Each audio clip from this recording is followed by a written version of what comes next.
Griffins didn't want to foul him. 2 seconds. It's going down. No. Wouldn't drop. That's the end of the half with a score. St. Joe and Montvale 36, St. Joe and Toms River 32, and Jim, Griffin's coming back here in the second quarter to cut that lead down. Yeah, well, look, they're down 4. Jimmy Dolan has 4 points, okay? Right there, I think that's a plus for you. They had a number of turnovers early. I think the man-to-man defense early hurt them. Since they've changed to their zone or their matchup, they've done a very good job with their defense. You have to realize also sometimes we forget that they're playing another state finalist, and anybody that gets here is going to be a good club, and this other club is very tough. Well, they won 24 in a row. They had to be doing something right. Exactly. And apparently the pressure of a long winning streak isn't bothering them any bit. Well, I don't think when you get here, nothing has any effect except the kids themselves might be a little bit nervous as they go into the game. I think that was evident with St. Joe early in the game. I think now it's under control. I think you'll see them come out and play a better offensive game. And if they can if they can keep that matchup, denying the ball inside and all and controlling Skevin, I think you'll see them come out on top. On our camera, you can see the blue and white faces of the St. Joe students, half blue, half white. They've painted themselves up for today's game. A little of the color going on here. And somebody asked me if Bob Fiacco sent them up. He pulled that a couple years ago with the blue and gold of Toms River North at a football game. We're going to come back with our halftime guest, Larry Hennesy, if I can find him, the father of guard Mickey Hennesy, and also the coach of Modern Day High School. That'll be coming up. Let's take a brief time out.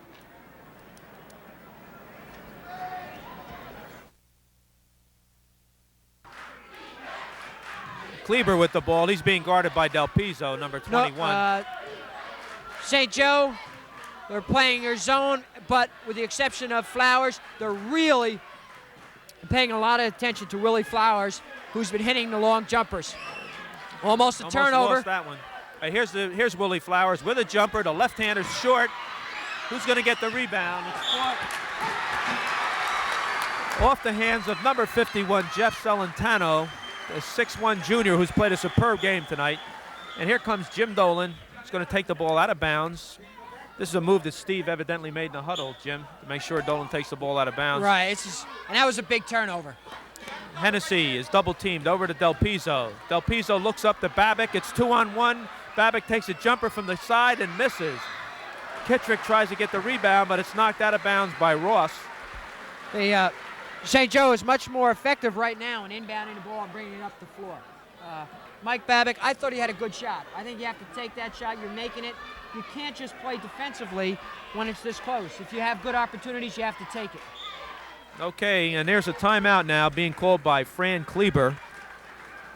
And so now the Fighting Irish are going to go into their huddle with 1:27 to go with 3 points. They're 3 points down, 51-48. So what do you think is going to take place now in that Fighting Irish huddle? I think they've been very successful in their defense second half. They've been putting a lot of pressure outside.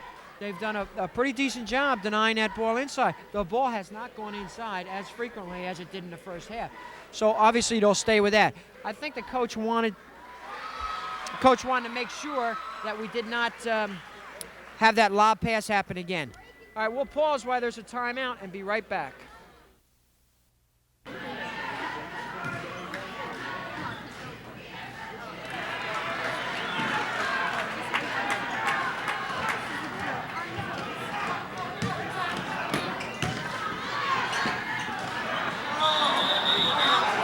Jump ball, 26 seconds.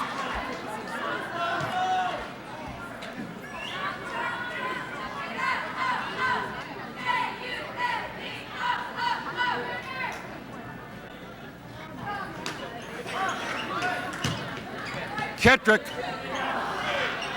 Morris. John Morris on the offensive board for the basket. 15 seconds.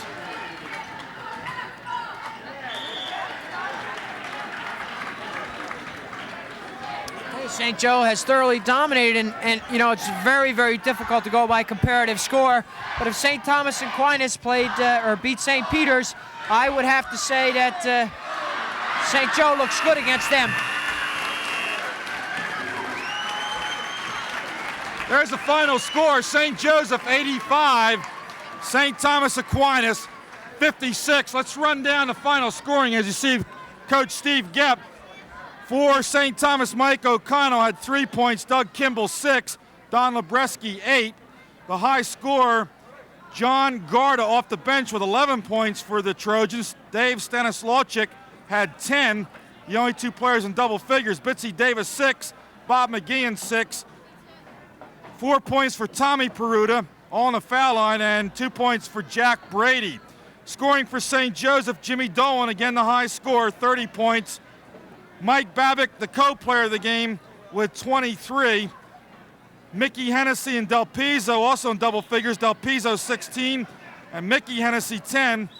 Mike Dolan had 2. David Gary had 2 on the free throw line, and John Morris, the last basket of the game for the Griffins, he had 2 points. So that's the game. We're going to have our post-game show coming up. We'll take a timeout in a moment. Right now, Jim Runke's getting our co-players. It'll be the usual player of the game, Jimmy Dolan and Mike Babick. So we'll be talking to them in just a moment. Jim, a quick summation on the game, and then we'll go to our post-game. Well, you know, first half, St. Thomas Aquinas hung in there. I think they scrapped and played very, very well, did the best they could, but the main event was St. Joe. They just put it together.